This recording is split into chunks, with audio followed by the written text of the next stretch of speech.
Di episode Jade Dynasty episode ke-44, selain dapat membebaskan siluman rubah ekor 9, kekuatan cermin Inferno juga menyebabkan gunung berapi di sekitar altar menjadi semakin aktif hingga akhirnya memicu terjadinya kerusakan pada altar Inferno. Melihat tanda-tanda altar akan hancur, rubah ekor 9 buru-buru mengajak Chauvin kabur melalui atap lantai 3, di mana setelahnya siluman rubah itu tertawa sepuas-puasnya atas menikmati detik-detik kebebasannya. Namun bersamaan dengan itu, tanda-tandanya hancur altar Inferno itu juga dapat terasa sampai ke pintu masuk lembah Vincian dan menyebabkan Pak Tua Sang Guance bergegas pergi untuk memeriksa altar.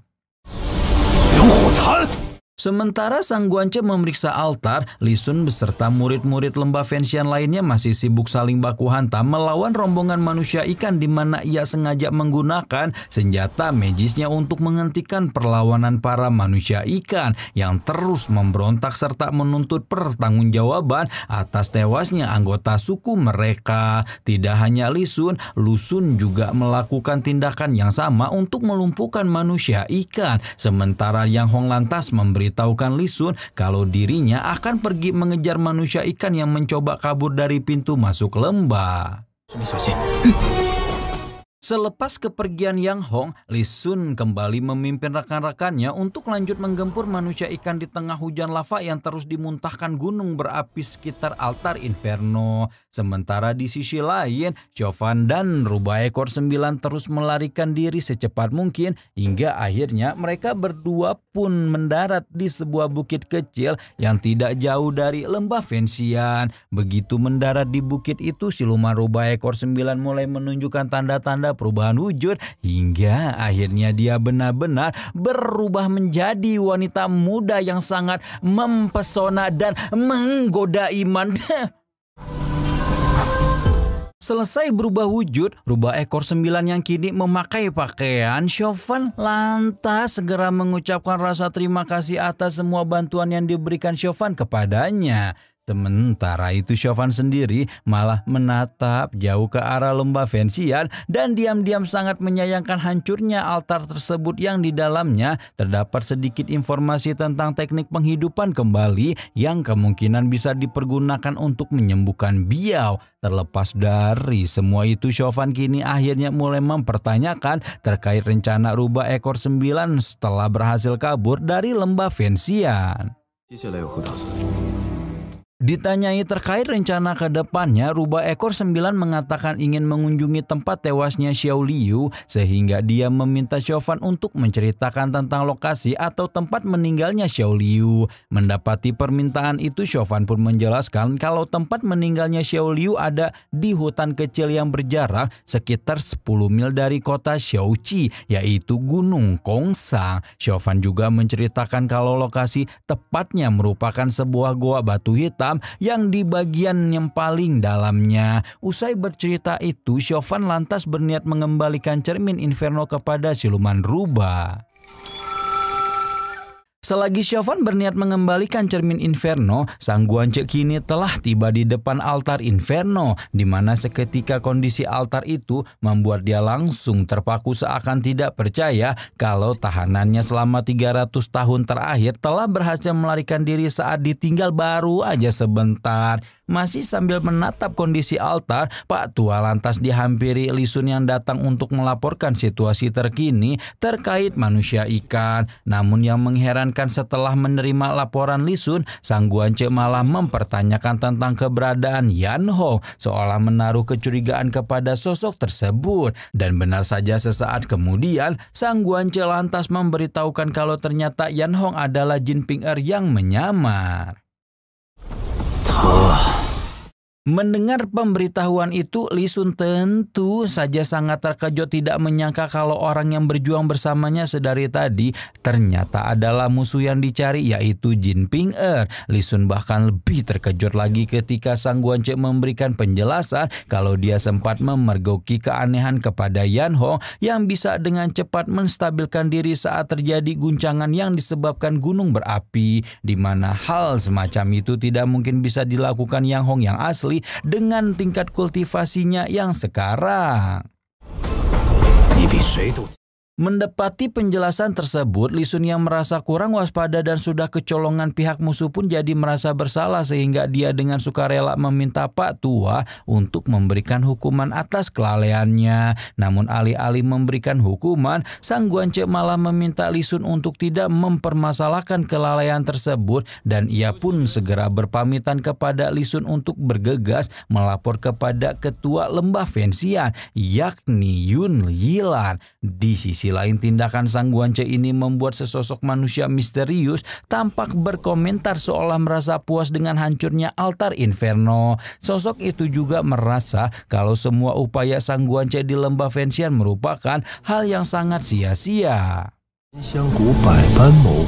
Kembali ke bukit kecil saat ini, siluman rubah ekor 9 mulai menanggapi niat Chauvin yang ingin menstabilkan cermin Inferno. Pada saat itu siluman rubah memberitahukan Chauvin bahwa cermin tersebut merupakan harta magis tertinggi di dunia yang bisa menimbulkan kekuatan penghancur yang sangat dahsyat apabila digabungkan dengan formasi yang ada di altar Inferno. Berdasarkan keunggulan semacam itu, rubah ekor 9 kembali mempertanyakan apakah Chauvin benar-benar yakin bisa menyerahkan cermin Inferno itu kepadanya. Dan yang mengejutkan, Chauvin tetap ingin menyerahkan cermin tersebut dan sekali lagi tidak tertarik dengan kekuatan magis yang dimiliki cermin itu. Dengan sangat tegas, Chauvin memberitahukan kalau dirinya tidak punya alasan untuk tetap memiliki cermin tersebut. Terlebih lagi, cermin tersebut tidak dapat memberikan sesuatu yang sangat diinginkan oleh Chauvin. Mendengar jawaban itu, rubah ekor 9 lantas tertawa-tawa dan memuji alasan yang diutarakan Chauvin. Namun setelahnya rubah ekor 9 itu lantas mengaku kalau sebenarnya selama 300 tahun terakhir ini dirinya selalu memikirkan alasan dari tindakan konyol di masa lalu yang pernah mencuri cermin itu dari lembah Fanxian hingga menyebabkan anggota klannya punah. Sambil menyampaikan pengakuannya, rubah ekor 9 itu mengembalikan lagi cermin itu kepada Chauvin sehingga Chauvin mau tidak mau harus mengambilnya. Sesaat kemudian Chauvin lantas mempertanyakan apakah rubah ekor 9 itu ingin membalaskan dendam kepada orang-orang lembah Fanxian yang sudah mengurungnya selama 300 tahun. Mendapati pertanyaan semacam itu, jelas saja siluman rubah pun mengatakan kalau dirinya sangat ingin balas dendam, tetapi anehnya niat balas dendam itu menjadi luntur setelah dirinya menikmati kebebasan dari penjara altar Inferno. Dia pun memutuskan untuk tidak memikirkan tentang masalah balas dendam dan lebih memilih untuk menikmati masa-masa kebebasannya.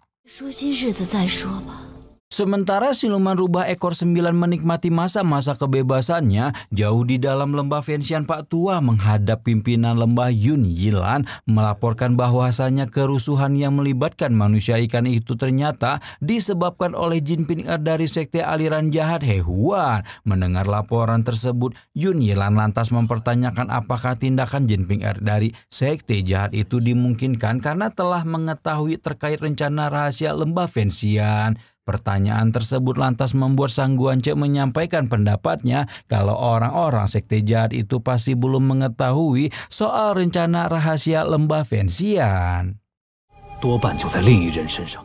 Untuk mendukung pendapat tersebut, Sang Guance kemudian menjelaskan kalau orang-orang sekte jahat itu sengaja mengikuti suku manusia ikan sampai ke perbatasan selatan hingga akhirnya menyebabkan terjadinya pertemuan dengan orang-orang lembah Fanxian. Namun terlepas dari pendapat tersebut, Yun Yilan dan Sang Guance masih terlihat bertinyi-tinyi bagaimana bisa kerusuhan yang terjadi di lembah Fanxian dapat menyebabkan siluman rubah ekor 9 kabur dari altar Inferno. Berdasarkan keanehan tersebut, mereka berdua kemudian mulai menduga kalau ada seseorang yang memiliki cermin Inferno yang sengaja membantu rubah ekor 9 untuk kabur. Berhubung kaburnya rubah ekor 9 merupakan masalah yang jauh lebih penting, Yun Yilan lantas memerintahkan Pak Tua untuk segera mengejar dan mencari keberadaan siluman rubah serta orang yang membebaskannya. Setelah menerima perintah itu, Sang Guance langsung berpamitan, sedangkan Yun Yilan sendiri tampak mengomentari kinerja Sang Guance selama ratusan tahun terakhir yang pernah gagal menjaga cermin Inferno hingga dicuri oleh klan rubah di masa lalu. Dan karena saat ini Sang Guance gagal dalam menjaga siluman rubah yang dikurung, Yun Yilan lantas berpendapat kalau kuncen altar itu belum mengalami kemajuan dalam kultivasinya. Selagi Yun Yilan berkata-kata sendiri, Pak Tua Sang Guance segera memberitahukan Li Sun bahwa Jin Ping Er merupakan sosok yang telah menghabisi pimpinan suku manusia ikan, sekaligus merupakan orang yang telah menghancurkan altar. Dia pun segera memerintahkan Li Sun untuk membawa sejumlah murid untuk mencari keberadaan Jin Ping Er, sedangkan Sang Guance sendiri akan memeriksa ke dalam tanah untuk mencari jejak-jejak dari Jin Ping Er. Mendapati perintah tersebut, Li Sun segera bergegas untuk menjalankan tugas, sementara Sang Guance sendiri terus menuju altar dan mengamati kobaran api yang masih menyelimuti sekitar altar. Di tempat lain, sosok Jin Ping Er yang menyamar sebagai Yan Hong tampak menyudahi sesi penyamarannya dan sekarang terlihat mulai berpikir kalau dirinya telah disalahkan sepenuhnya atas semua kekacauan yang terjadi di lembah Fanxian. Tak mau masalah semacam itu terjadi berlarut-larut kepadanya, Jin Ping Er kini mulai memikirkan cara untuk mencari seseorang yang bisa membantu dirinya dalam menyelesaikan permasalahan tersebut tanpa adanya kesalahan.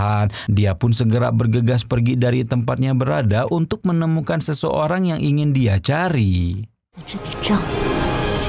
Kembali kepada Chauvin saat ini, dia masih berusaha membujuk rubah ekor 9 untuk menerima cermin itu karena bagaimanapun juga cermin itu awalnya merupakan milik Xiao Liu. Akan tetapi wanita jadi-jadian yang merupakan ibunya Xiao Liu itu tetap menolak cermin tersebut. Terlebih lagi cermin itu akan lebih bermanfaat untuk keberlangsungan hidup Chauvin yang merupakan pemilik sekaligus pengguna tongkat pemangsa jiwa yang disinyalir merupakan benda pusaka terjahat nomor 1 di dunia, di mana saat ini kondisi Chauvin telah terpengaruh energi iblis dari tongkat pemangsa jiwa, tetapi dia masih bisa mempertahankan kesadarannya berkat energi murni dari cermin tersebut.